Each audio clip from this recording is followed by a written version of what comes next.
साथियों, मैं doctor Manoj Ahuja Ahuja news channel में आपका हार्दिक अभिनंदन करता हूं।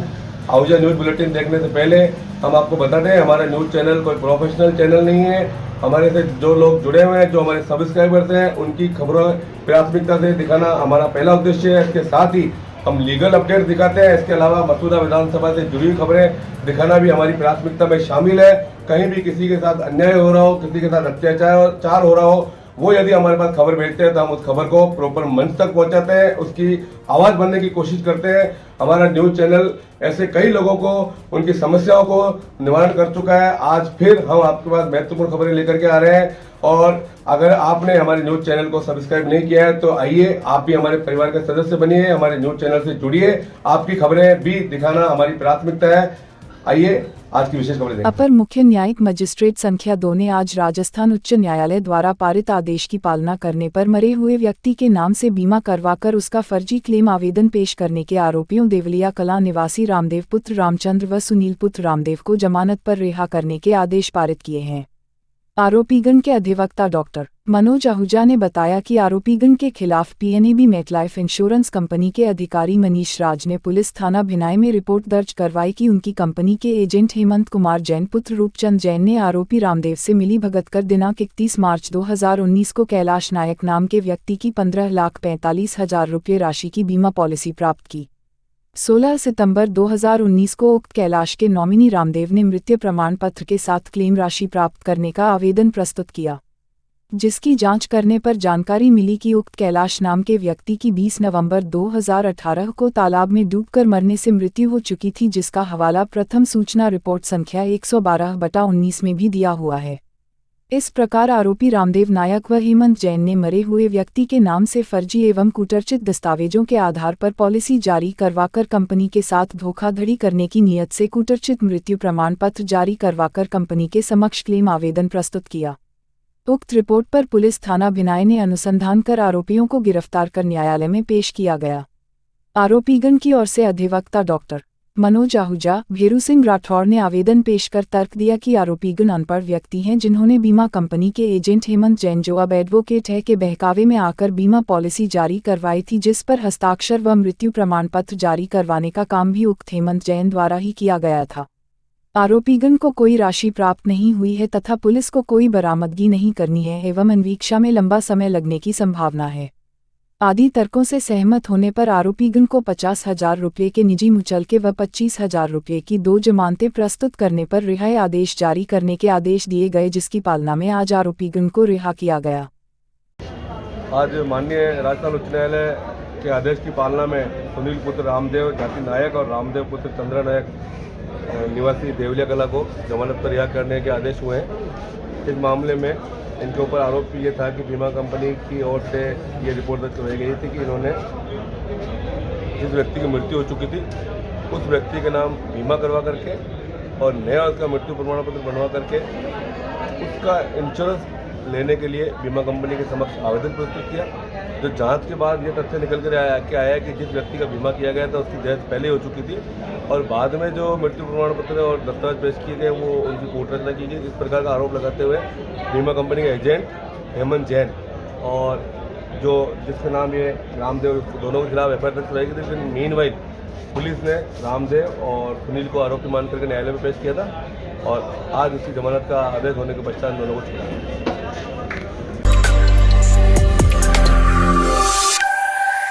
पुरानी पेंशन योजना लागू करने पर मसूदा विधायक राकेश पारीक का 51 हाथ लंबा साफा बंधवाकर स्वागत किया। राजस्थान शिक्षक संघ राष्ट्रीय उपशाखा भिनाई द्वारा 2004 के बाद में लगे राज्य कर्मचारियों के नवीन पेंशन योजना बंद कर बजट सत्र 2022 में मुख्यमंत्री द्वारा पुरानी पेंशन योजना लागू करने की घोषणा की। जिला उपाध्यक्ष अर्जुन खींची ने बताया कि आज भिनाई बस स्टैंड पर राजस्थान शिक्षक संघ राष्ट्रीय द्वारा पुरानी पेंशन योजना लागू करने पर हर्ष प्रकट करते हुए विधायक पारीक का 51 फुट लंबा साफा बंधाकर माल्यार्पण कर स्वागत किया। उपशाखा अध्यक्ष पारसमल वैष्णव व संगठन के सभी शिक्षकों ने विधायक व अन्य सभी अतिथियों का माल्यार्पण कर मुंह मीठा कराकर स्वागत कर हर्ष प्रकट किया। इस अवसर पर पूर्व अध्यक्ष धर्मीचंद माली, उपशाखा मंत्री अभय सिंह पनवार, दिनेश कुमार वैष्णव, अब्दुल सयाज पठान, राजूलाल माली, बुधराज प्रजापति, ओमव्रत सिंह गोहिल, तैयफ पठान, ताज मोहम्मद सहित कई शिक्षक थे। धर्मीचंद माली ने बताया कि नई सड़कों के उद्घाटन हेतु भिनाई पधारे सांसद महोदय भागीरथ चौधरी का भी राजस्थान शिक्षक संघ राष्ट्रीय द्वारा स्वागत किया गया।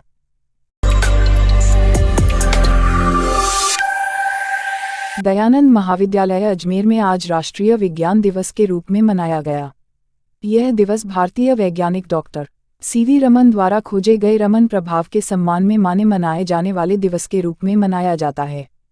कार्यक्रम का शुभारंभ प्राचार्य डॉक्टर लक्ष्मीकांत शर्मा ने मुख्य अतिथि डॉक्टर एसके उपाध्याय, प्राचार्य एसपीसी राजकीय महाविद्यालय अजमेर का स्वागत पुष्पगुच्छ देकर किया तथा विज्ञान को जीवन के निकट बताते हुए कहा, नोबेल पुरस्कार विजेता भारत रत्न डॉक्टर सीवी रमन का योगदान अंतर्राष्ट्रीय स्तर पर विशेष महत्व रखता है।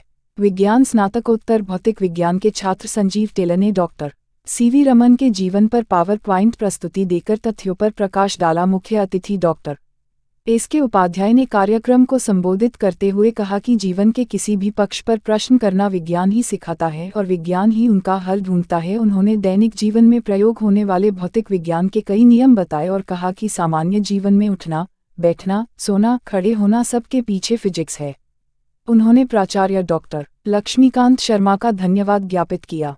विज्ञान संकाय की तरफ से इस अवसर पर निबंध कार्यशैली, क्रियाशील मॉडल, एनिमेटेड वीडियो आदि प्रतियोगिताओं का आयोजन किया गया, जिसका विषय over changing earth due to science था। कार्यक्रम का संचालन विज्ञान स्नातकोत्तर जूलॉजी के छात्र सौरभ विजयवर्गीय द्वारा किया गया। कार्यक्रम के अंत में विज्ञान संकाय की डीन डॉक्टर संचिता रोज ने सभी का धन्यवाद ज्ञापित किया। कार्यक्रम में doctor Sonia Joseph, Neha Sharma, doctor Nutan Kumpawat, Bhupendra Shaktawat, doctor Ritu Shilpi Saxena, doctor Anita Sharma, Bhim Singh, Jamil Khan, Pradeep Kasniya आदि उपस्थित रहे। विज्ञान दिवस के अवसर पर महाविद्यालय में आयोजित प्रतियोगिताओं के परिणाम की जानकारी देते हुए मीडिया प्रभारी डॉक्टर ऋतु शिल्पी सक्सेना ने बताया कि निबंध प्रतियोगिता में छात्रा महक बोराना, पिया शर्मा, आंचल भारद्वाज, विष्णु खींची विजयी रहे। मॉडल प्रतियोगिता में बीना व्यास, नीरज कुमार, धनराज बोहरा, प्रियांशु शर्मा, देवेश सोनी, देवांशु शर्मा, भारत ताक, वंश सिंह विजयी रहे। एनिमेटेड वीडियो प्रतियोगिता में विकास सायाहोदर व वंश सिंह विजयी रहे। भारतीय जनता पार्टी राजस्थान प्रदेशाध्यक्ष सतीश पुनिया के निर्देशन में केकेडी शहर मंडल अध्यक्ष अनिल राठी ने अजमेर देहात जिलाध्यक्ष देवीशंकर भूतड़ा के मार्गदर्शन में रविवार को गोरखपुर में मुख्यमंत्री योगी आदित्यनाथ के क्षेत्र में भाजपा के पक्ष में घर घर जनसंपर्क कर भाजपा के पक्ष में अधिक मतदान करने की अपील की।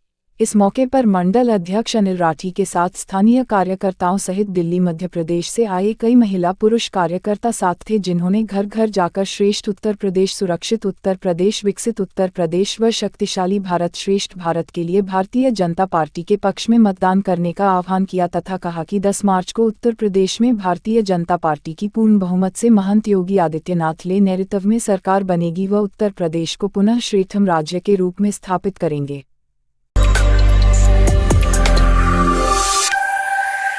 ब्राह्मण समाज के अंतर्राष्ट्रीय संगठन ब्रह्मदेव समाज रजिस्टर्ड के प्रदेश प्रभारी पवन कौशिक तथा संभाग प्रभारी शंभू दयाल व्यास की सहमति से जिला अध्यक्ष चंद्र प्रकाश अग्निहोत्री ने अजमेर के पत्रकार हेमंत शर्मा को उनकी समाज सेवा में गहरी रुचि के कारण समाज का जिला मीडिया प्रभारी नियुक्त किया है। इस अवसर पर वरिष्ठ पत्रकार व लेखक नौकरशाह स्तंभकार जेपी अग्निहोत्री का भी उनकी उल्लेखनीय सेवाओं के लिए सम्मान किया गया।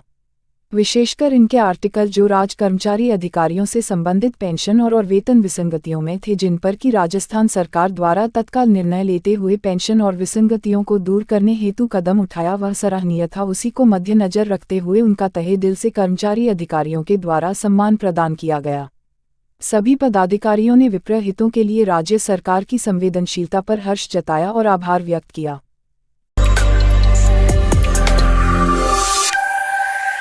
अंतर्राष्ट्रीय मानवाधिकार एवं अपराध रोधी संगठन के प्रदेशाध्यक्ष एडवोकेट डॉक्टर मनोज आहूजा ने मसूदा विधायक राकेश पारीक द्वारा निजी स्वार्थों के चलते भिनाई की जनता के साथ वादाखिलाफी करने व उनके अधिकारों पर अतिक्रमण करने के संबंध में प्रदेश के मुख्यमंत्री अशोक गहलोत व मुख्य सचिव उषा शर्मा से शिकायत की है।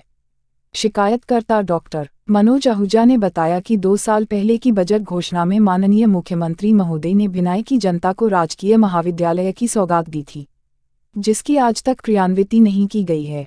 स्थानीय प्रशासन ने विधायक राकेश पारीक के निर्देश से महाविद्यालय बनने के लिए अन्य ग्राम पंचायत के क्षेत्राधिकार में भूमि आवंटन करने का आदेश जारी करवा दिया था, जिसका भिनाई की जनता ने एक जाजम पर बैठकर घोर विरोध करते हुए आमरण अनशन व धरना प्रदर्शन किया था, जिस पर विधायक पारीक ने ग्रामीणों को आश्वासन दिया कि महाविद्यालय भिनाई में ही खोला जाएगा। साथ ही प्रशासन द्वारा पूर्व में भेजा गया प्रस्ताव निरस्त कर दिया था, जिसके बाद ग्रामीणों ने धरना प्रदर्शन स्थगित किया था।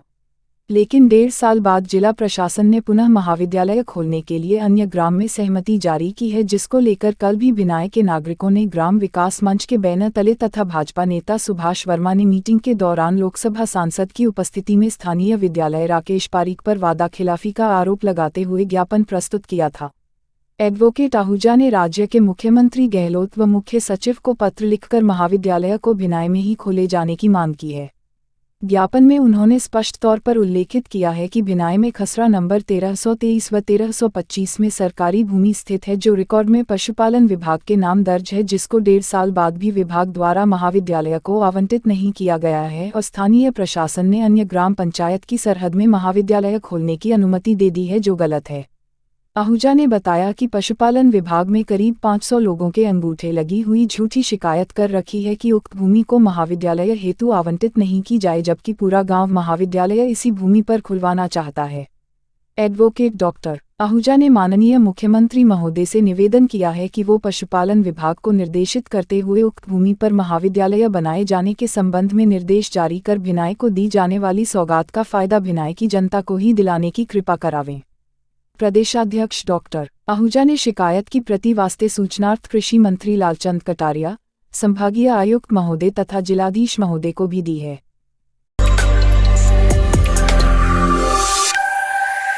राजस्थान हाईकोर्ट में वरिष्ठ अधिवक्ताओं के मनोनयन में अनियमितता को लेकर 25 जनवरी से धरना जारी है। आज 35वें दिन भी धरना जारी रहा।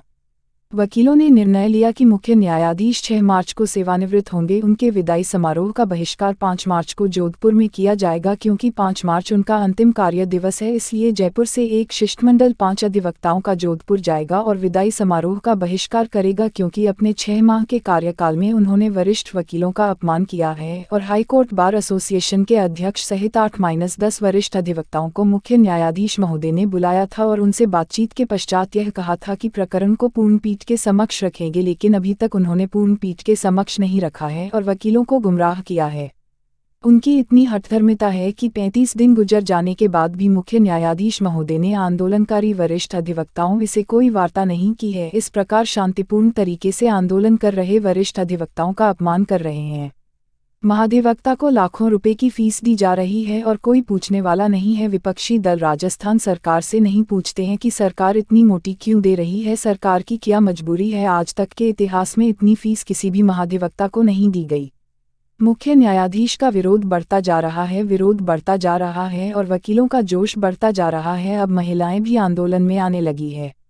शांतिपूर्ण तरीके से ऐतिहासिक धरना चल रहा है। न्यायालय में कामकाज भी किया जा रहा है और विरोध भी लगातार दिया जा रहा है। आज धरने पर विमल चौधरी, पूनमचंद भंडारी, राजस्थान बार काउंसिल के पूर्व सदस्य और जयपुर बार के पूर्व अध्यक्ष विजय सिंह पुनिया, राजस्थान बार काउंसिल के पूर्व उपाध्यक्ष संतोष जैन, राजस्थान हाईकोर्ट के पूर्व उपाध्यक्ष लक्ष्मीनारायण बोस, राजस्थान बार काउंसिल के पूर्व चेयरमैन इंदर राज सैनी, राजस्थान हाईकोर्ट के पूर्व उपाध्यक्ष हनुमान चौधरी, श्रीमती मधु Yadav, Shrimati Sangeeta Sunda, Krishna Singh Jadaun, comrade Suresh Kashyap, Himmat Singh, supreme court के अधिवक्ता P K. Mishra, Madan Singh Chauhan, Tarachand, doctor P C. Jain, Tejram Mahawar, Ashok Mehta, Devraj Singh, Aman Bohra, Kamal Singh Loha, Ajit Singh Luniya, retired जज N L. Verma, S L. Songara, Jagdish Tailor, C M. Shikjawar सहित सैकड़ों अधिवक्ता धरने पर बैठे।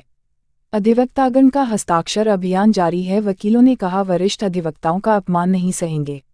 वरिष्ठ अधिवक्ताओं ने यह भी मांग की हाईकोर्ट कॉलेजियम वकीलों में से जजों की नियुक्ति करते हैं, उसमें भी अधिवक्ताओं से प्रार्थना पत्र आमंत्रित करने चाहिए और जो सीनियर अधिवक्ता मनोनयन करने के लिए गाइडलाइंस है, वही गाइडलाइंस जजों की नियुक्ति के लिए होनी चाहिए और उनके प्रार्थना पत्रों को दस्तावेज सहित वेबसाइट पर डालना चाहिए, ताकि समस्त अधिवक्ता यह जान सके कि जो जज बनने जा रहे हैं उनमें कितनी काबिलियत है, क्योंकि उनकी नियुक्ति से लाखों लोगों के भविष्य पर असर पड़ता है और जजों की नियुक्ति में महिलाओं की उपस्थिति नगण्य है। 50 50 जजों में से कम 10 महिलाओं का चयन होना चाहिए और इसके अलावा जजों की नियुक्ति में कॉलेजियम में लोकल जजेज का बहुमत होना चाहिए, क्योंकि बाहर के जजों को यहाँ के अधिवक्ताओं के बारे में पूरी जानकारी नहीं होती है।